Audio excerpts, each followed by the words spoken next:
everyone. So far we have discussed about the Streeter-Phelps equation, okay, in module 2 for the disposal of effluents, okay, and the self-purification phenomena and reoxygenation and deoxygenation process and oxygen sag curve and what is meant by oxygen deficit and the equation, the famous equation of Streeter-Phelps to find out the critical time and oxygen deficit. Okay, in module 3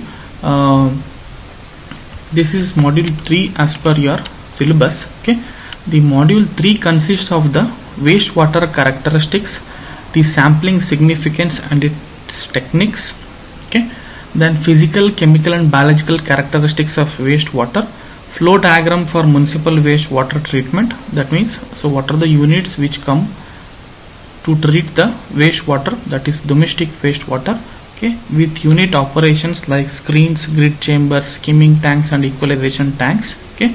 And next you have the suspended growth and fixed film bioprocess, design of trickling filters, activated sludge process, sequential batch reactors, moving bed bioreactors and sludge digesters. Okay, so this is about module 3. So let us see what are the wastewater characteristics, okay, in this presentation. Okay, so before that, the wastewater characteristics, they vary greatly in terms of both physical, chemical and biological characteristics, and it depends upon the source of the wastewater. Okay, so to understand the wastewater characteristics clearly, so we majorly classify them into two different types of wastewater. So one is called as domestic wastewater, okay, or simply it is called as sewage, or it is also called as municipal wastewater. So on the other hand, we classify something called as industrial wastewater. That means the wastewater coming from the different industries. So these two different entities will have very different, varied the physical, chemical and biological characteristics. Okay, so the quantity and quality of the wastewater, it depends on the source of the wastewater, whether it is coming from the domestic source or the industrial source.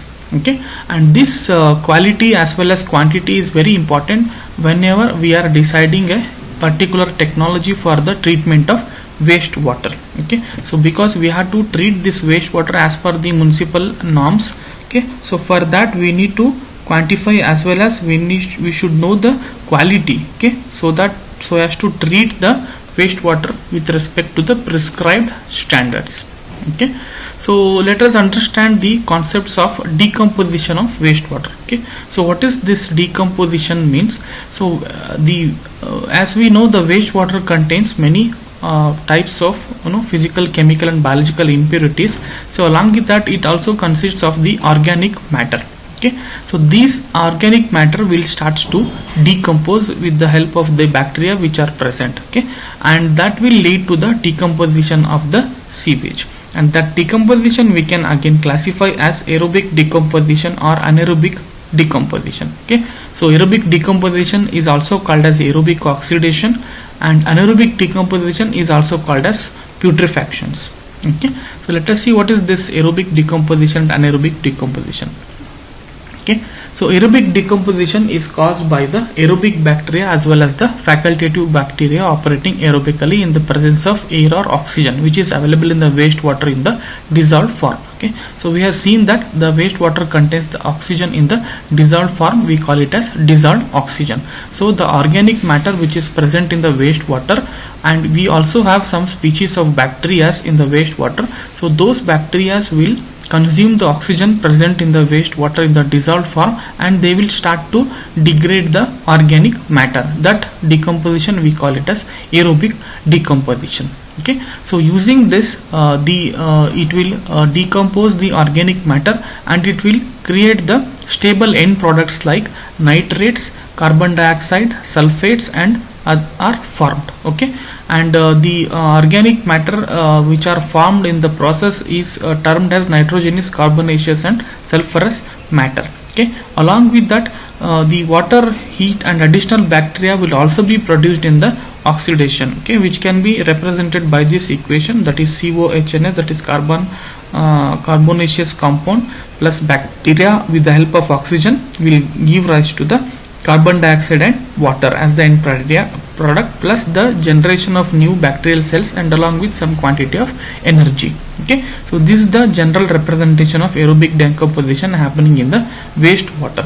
The intermediate products formed in the aerobic decomposition of three types of organic matter can be known by studying nitrogen, carbon and sulfur cycles. Okay, so actually these cycles are not kept for your syllabus. Okay, so that's why we are not studying in detail, but as of now we just understand that whenever the aerobic decomposition takes place, so the end products will be carbon dioxide and water along with the synthesis of new cells and some energy. Okay, so this is how the organisms take wastewater is decomposed aerobically. So you have the waste plus you have the microorganisms in the presence of oxygen, so the respiration and will takes place, and using this organic compound. Okay, so the aerobic decomposition will takes place along with the synthesis of new cells, and we will have the end products like sulfates, nitrates and phosphates, and along with the liberation of carbon dioxide and water with some quantity of energy. Okay, and this same concept is used in the oxidation pond, which we have studied in the previous classes. That means we have different types of oxidation pond based on the depth, okay, and also based on the biological activity. It is classified as aerobic oxidation pond, anaerobic oxidation pond and facultative oxidation ponds. Okay, at the lower level the anaerobic oxidation takes place, at the upper level the aerobic oxidation takes place. Okay. Then coming to anaerobic decomposition, so if free dissolved oxygen is not available in the sewage, then the aerobic decomposition will occur. So it is also called as putrefaction. Okay, so anaerobic bacteria and facultative bacteria operating anaerobically will then flourish and convert the complex long chain organic matter into simple organic compounds of nitrogen, carbon and sulfur.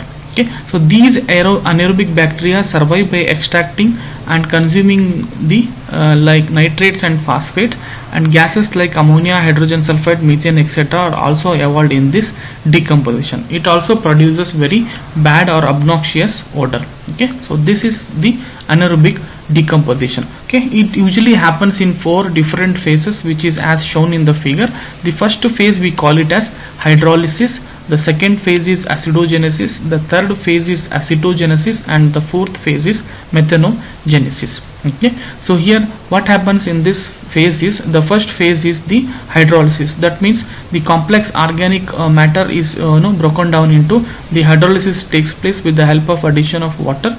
So that could include the carbohydrates, proteins and fats. Okay, then in the second phase it is called as the acidogenesis. That is, the amino acids and sugars are formed along with the fatty acids. Okay, so that will be broken down with the help of anaerobic bacteria, and also the fermentation takes place at this level, and the intermediate products like propionic acid and butyric acid are formed. So that phase is called as acetogenesis. Okay, so because some amount of acetic acid is also generated in this phase, that is due to the breaking up of these fatty amino acids and long chain fatty acids, so the acetic acid and butyric acid and propionic acid may be formed. So that phase is called as acetogenesis, because acetic acid is produced in this phase, okay, along with hydrogen. Then last phase is called as methanogenesis. That acetic acid which is formed in the intermediate stage will be again broken down into simpler end products like methane, carbon dioxide and water, along with the liberation of hydrogen sulfide gas. Okay, so that process we call it as anaerobic decomposition. Okay, so here note that it is a process which takes place in the absence of air. Okay, so in 4 different phases as shown in the figure. Okay, so that is, this is the stage 1. The fat, cellulose and protein is it is converted into soluble compounds In stage 2, that soluble compounds will be acted upon is formed into organic acids with the help of this acidic bacteria, and the stage 3 is the conversion of these organic acids into methane, carbon dioxide and water along with H2S. Okay, so since methane is produced in this anaerobic decomposition, it is also called as methanogenesis, and the bacteria which are responsible for the liberation of methane are called as methanogenic bacteria, because so these bacteria will help to produce the methane in the process of anaerobic decomposition. Okay, so these sewage the characteristics can be classified as physical characteristics, chemical characteristics and biological characteristics, and we should be aware of all these characteristics in order to properly treat the sewage, and also to know the nature of contamination of the sewage, to know its strength. Okay, so these are very essential. Let us see what are different types of physical characteristics. Okay, the physical characteristics are determined using the physical method of analysis. Okay, so which includes color, odor, turbidity, etc.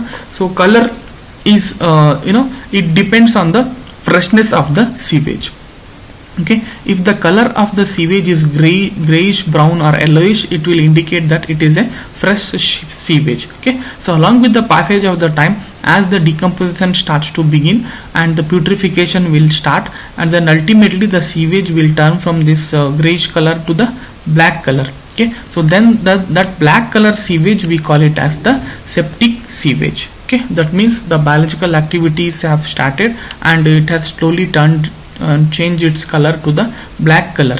Okay, when all the oxygen gets disappeared from the sewage, then it is called as the septic sewage. That means, like we have discussed, that there will be some amount of dissolved oxygen is present. Okay, slowly due to the utilization of the oxygen by the organic matter and the bacteria which are present in the wastewater, they will consume all the oxygen along with the passage of the time. Okay, then the wastewater will turn black into color, and that condition is called as the septic sewage. Okay, so other intermediate colors may also be formed due to the presence of some specific industrial waste. Okay, so the color of the sewage can be normally detected by the naked eye. For example, if you have a textile and dye industry, then you will have very different colors depending upon the dye which is used. If the red color dye is used, then the wastewater appears to be red in color. If the yellow color dye is used for coloring the cloths and other materials, then you may find the wastewater with yellow in color. Okay, so it depends on the nature and type and process which is followed in the industries. Okay, so then odor. So odor of the odor of the fresh sewage is not offensive, or practically it can be considered odorless. That means whenever the sewage is fresh, normally it will not produce much foul smell. But as soon as the sewage starts to decompose or it starts to stale, it begins to give offensive odor. That means due to the presence of the hydrogen sulfide, that is H2S gas, which is responsible for the smell of the rotten eggs. So that is caused due to the decomposition process. Within 3 to 4 hours, all the oxygen present in the sewage, it gets exhausted and it starts emitting the offensive odor. Okay, so which is formed due to the anaerobic decomposition of the sewage.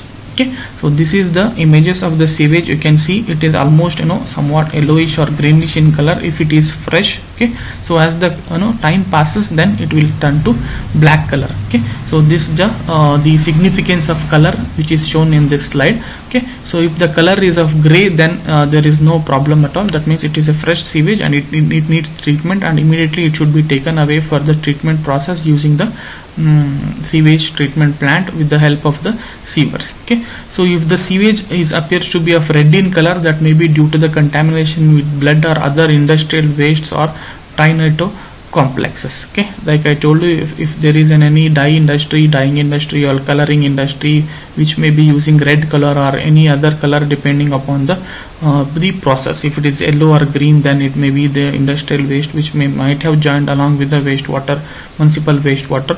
So it may have the different color combination when the municipal wastewater gets mixed with any industrial wastewater.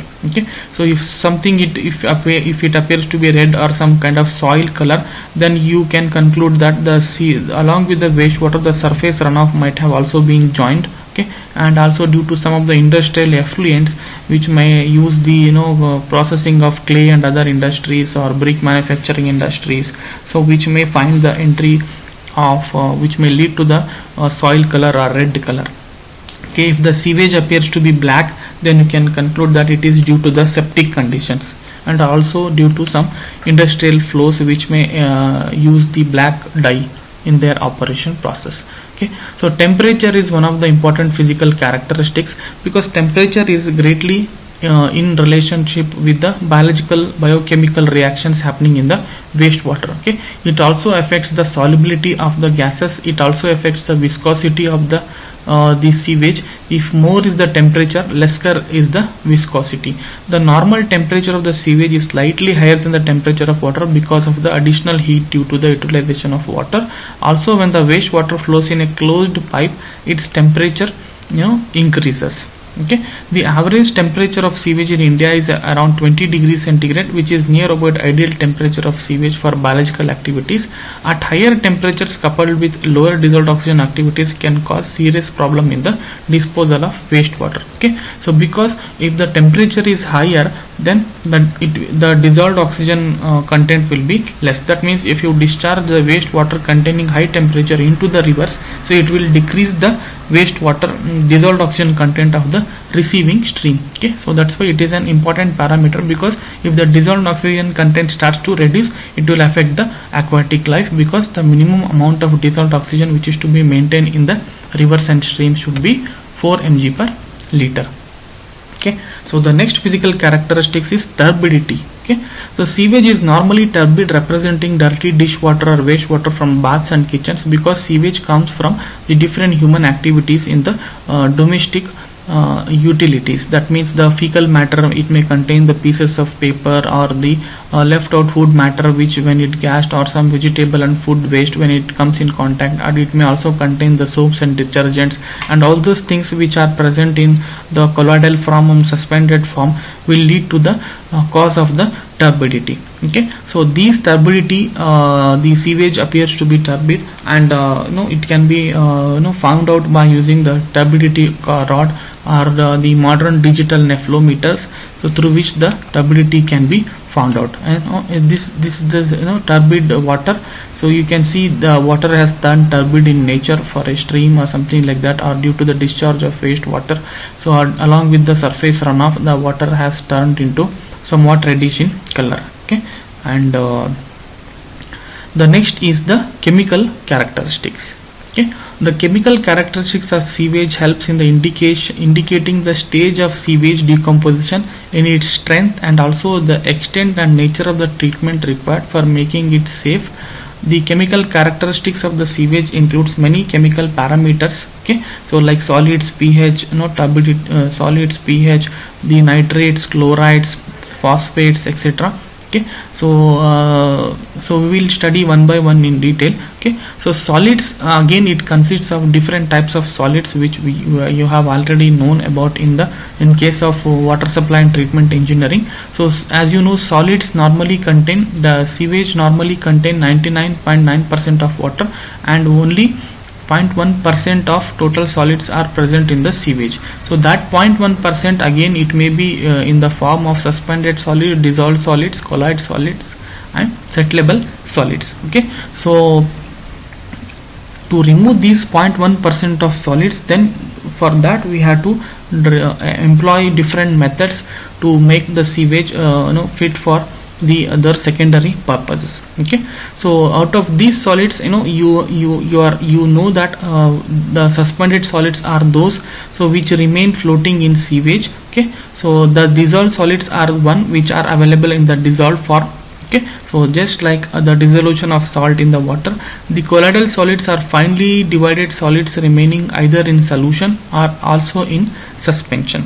Okay, the settleable solids are the one which settles out if the sewage is allowed to remain undisturbed for a period of 1 to 2 hours. That means due to the action of the gravity, the solid starts to settle. So those kinds of solids we call it as the settleable solids. Okay. The production of these types of solid is generally, it is estimated that the 1000 kg of sewage contains about 0.454 kg of total solids, out of which 0.225 kg in solution, 0.112 kg in suspension and 0.112 kg is settleable. That means for around 1000 kg of sewage, around 500 grams of solids can be present. Okay, so that is again total solids. If you again further subdivide that, so it may contain in solution 0.225 and 0.112 kgs in suspension and settleable form. These solids can be again organic or inorganic. Okay, so organic solids are the one so which degrade and change its shape and size, and inorganic solids are the one so which are not degraded. Okay, so in the sewage about 45% of the total solids are organic and remaining 55% is of inorganic in nature. Okay, so the inorganic matter in the sewage, it consists of the minerals and salts like sand, gravel, dissolved solids, chloride, sulfates, etc. Okay, so the organic matter consists of the different protein, minerals like cellulose, cotton, starch, sugar, etc. The fats and oil which is received from the kitchens, garages and the other things. Then nitrogenous compounds like protein and their decomposed product including waste from animals, urea, fatty acids, etc. The presence of inorganic solids in sewage is not harmful. They can be removed by mechanical units in treatment plants. But the suspended and dissolved organic solids are responsible for creating nuisance if disposed without any proper treatment. Okay, the amount of various kinds of solids present in the sewage can be determined as follows. Okay, so the total solids can be obtained by evaporating known amount of sewage sample and weighing the dry residue left on the filter paper. Okay, the suspended solids is called as S2 and it is mg per liter. It is expressed in terms of mg per liter. So they are in the solids which we are trying to filter with a 1 millimeter pore. Okay, so they are called as non-filterable solids and their quantity can be determined by passing known volume of sewage through a glass fiber filter and weighing the dry residue left. So mass of the residue divided by the volume of the sample will give the suspended solids in milligram per liter. Okay, so then we have dissolved solids and colloidal solids. The difference between total and suspended solids, that is S1 minus S2, will give the dissolved solids and colloidal solids. Then we have the volatile and fixed suspended solids.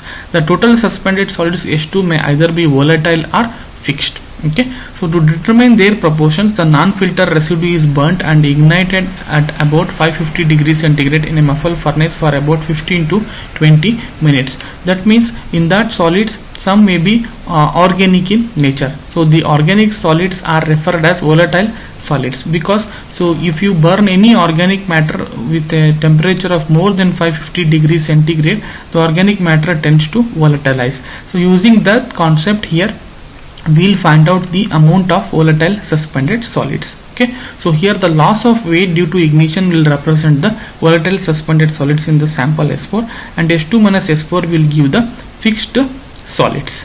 Okay, so the muffle furnace is a device wherein you can maintain very high temperature of up to 1500 degrees centigrade. So in this we will keep the sample and will ignite it and the residue is taken out and it is weighed to obtain the fixed solids. Okay, so this is how it is meant. So this is the filter paper through which the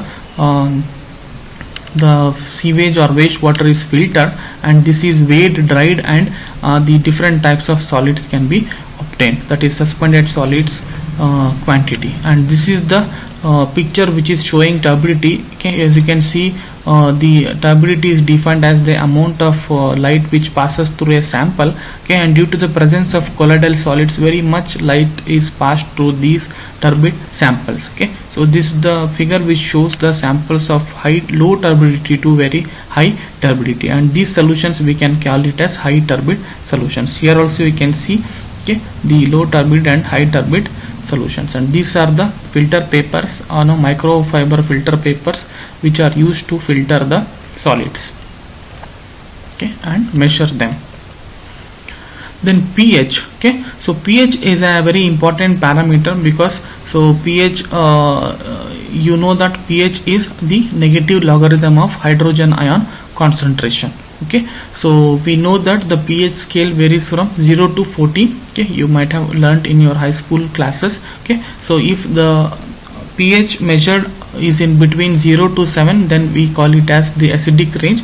If the pH is 7 to 14, then it is called as alkaline. Okay, so the fresh sewage is usually alkaline, and with the passage of time the pH tends to fall due to the production of acid by the bacterial action in anaerobic or nitrification process. However, with treatment of sewage, the pH tends to rise. Okay, so usually the fresh sewage will be alkaline, and as the decomposition starts due to the liberation of carbon dioxide and all, the pH starts to reduce. Okay, so determining the pH is important because efficiency of certain treatment methods, it depends on the pH, because some of the chemicals, like some processes in the treatment of water as well as wastewater, and some biological process, they are sensitive to the pH. That means in most of the treatment technologies, so they should operate under normal pH conditions. So for most of the bacterial activities to take place, the pH should be in the neutral range, okay, around 7 to 8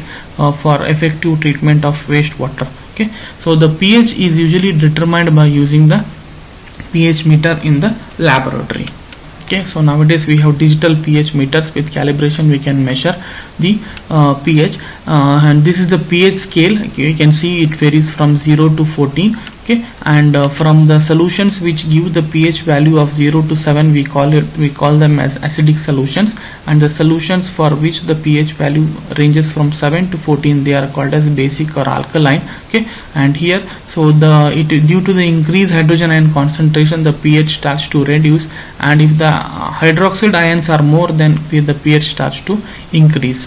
Okay, so here you can see some of the pH of different values, that the battery acid will be having a very strong pH of 0, and the sulfuric acid pH is 1.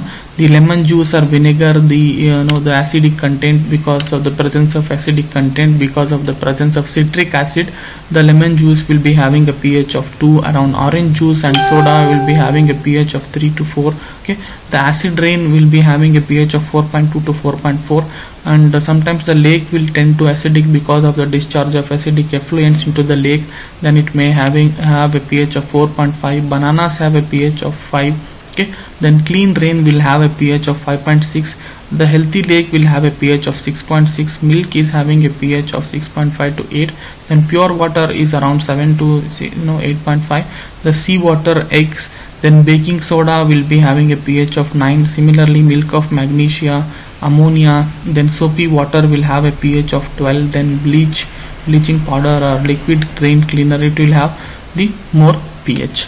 Okay, so here most of the fishes will die if the pH falls below 4.2 due to the acidic conditions. Okay. Here you can see also the pH of blood is relatively less than 7. Okay, so it is more than 7, in the range of 7.4 to 7.5. Okay, so wastewater in this range requires no pre-treatment at the source, in the range of 5 to 10. So only if the pH level falls below 5 or above 10, then it requires proper treatment. Okay, so based on the pH values, some of the common substances here, the copper plating industries will have the pH of more than 12. The brass plating industrial waste will have pH of more than 11. Okay, so due to the presence of ammonium hydroxide and all. The lime soda water softening industries will have the pH of more than 9. The brewing process and nickel plating waste and chromium waste will be having a pH of less than 7. Okay, so the pickle processing and the other waste, the photo engraving waste, will have a acidic pH of less than 4 and all. Okay, so these types of effluents, they require the pre-treatment before discharging it into the wastewater, because we have seen in the previous slide that if the pH level falls less than 4.2, then definitely it will be toxic to most of the aquatic species and it will die. Then coming to nitrogen content, the presence of nitrogen in sewage is an indication of presence of organic matter and may occur in 4 different forms. Okay, so one is called as free ammonia, it is also called as ammonical nitrogen, albuminide nitrogen or organic nitrogen, then nitrites and nitrates. Okay, so it will also give the stage of the decomposition of the wastewater. Okay, so if you have the ammonia nitrogen and organic nitrogen, it is in the preliminary state, and if you have the nitrites, then it is in the intermediate stage of decomposition, and if you find the in the form of nitrates, then you can say that the sewage is completely oxidized and it is the end of the oxidation process. Okay, so the nitrogen is this is, like I told you, it is the first stage of decomposition, and the albuminide nitrogen indicates the quantity of nitrogen in sewage before the decomposition of organic matter, and the nitrite is the intermediate form, and the nitrates is the most stable form. Organic nitrogen can be measured by adding strong alkaline solution to KMnO4 to already boiled water and again boiling the same. The ammonia gas thus liberated is measured, which gives the quantity of organic nitrogen. The sum of total of ammonia nitrogen is also called as Gildan nitrogen. Okay, so nitrates are dangerous, but as oxidation of nitrates to nitrates is very fast, it is generally not found in water bodies. Okay, so it is very difficult to find out the nitrates, which is an intermediate form, but whereas we will find the nitrates, and as nitrates represent fully oxidized matter, its presence in sewage is not dangerous. But if the sewage contains higher nitrates and if it is disposed of in a water body, then the nitrate contents in the water body will increase. Then higher content of these nitrates will adversely affect the health of the infants, causing a disease called as methanoglobinemia. Okay, methanoglobinemia. Okay, it is also called as blue baby disease. Children suffering from this disease may vomit, their skin color may become dark and die in extreme cases. Okay, so nitrates and nitrates are measured by color coding techniques using the colorimeter or by the use of spectrophotometer. So as you can see, the methanoglobinemia is a condition where the skin tends to appear bluish in color. Okay, so it is a stage which is called as methanoglobinemia, or it is also called as a blue baby disease. Okay, generally it is found in infants. Okay, and you can see the discoloration of the hands and feet due to the bluish color deposition. Okay, and this is a process of nitrification and denitrification. Okay, so here in this case the ammonia nitrogen is the NH3 is reduced to NO2, that is nitrate, and the stable end product is nitrate, that is NO3. so that this process is called as nitrification, that is the conversion of ammonia to nitrate. Okay, with the help of the nitrification process. Okay, it is called as the nitrification. Similarly, if there is a removal of an electron from the nitrates to give the formation of ammonia or nitrogen gas, so then that process we call it as the denitrification. That means the conversion of nitrate to ammonia and finally nitrogen gas. Okay, so that is called as denitrification, and this both the things will happen in the process of wastewater treatment. Okay, so coming to chloride content, the chlorides are generally found in sewage and they are derived from the kitchen waste, the human feces and urinary discharges, and the discharges from the ice cream manufacturing plants and all. So they use chloride. Okay, so the normal chloride content of the sewage is 120 mg per liter, whereas the permissible. So chlorides are found from the municipal wastewaters. Okay, so in the form of the human feces and urinary waste and kitchen wastes. Okay, and the other chlorides will also find its entry through the ice creaming plants and meat salting industries, where the salt is used in more quantities. Okay, and it can be determined in the laboratory by the titrating it against standard silver nitrate solution, okay, using potassium chromate as an indicator. Okay, so these chlorides will be available in various forms like sodium chloride, potassium chloride, etc. Okay, so next chemical characteristics are fats, oils and grease. Okay, so oil, fats and grease are derived from the sewage, from the discharge of animal and vegetable matter, or from the garages of the kitchens and hotels and restaurants. Okay, and wherein we use much of the oil and vegetable matter, so which which come in contact with the municipal wastewater. And if these oil and grease they enter into the wastewater systems, it causes the problems of diffusion, and it may also clog the filter media, and it affects the treatment systems, biological treatment systems, in particularly for the degradation of the organic matter present in the wastewater, and they are soluble in ether. Hence, for the determination of the oil and gas, a sample of sewage sample is first of all evaporated, leaving behind the oil and gas as a residue, which is then weighed. Okay, so this is how the oil and gas are determined in the laboratory. So you can see, because of this deposition, and it usually tries to float on the surface because of its lighter specific gravity, and it will definitely cause interference in the biological treatment systems, and also it will clog the membranes. Apart from that, we have also some of the toxic chemical compounds like copper, lead, silver, chromium, arsenic, phenols, boron, cyanides, etc. So they will actually affect the bacterial activity. They will inhibit the bacterial activity which is taking place in the wastewater, and they will affect the biological performance of the treatment systems in municipal wastewater treatment technologies. Okay, and see these this is the symbol for toxic waste. So they may find the entry into municipal wastewater streams through the various forms of industries which are engaged in the production or the usage of the toxic chemicals in the manufacturing or other processes in the industries. Okay, and we also have sulfide, sulfates and hydrogen gas.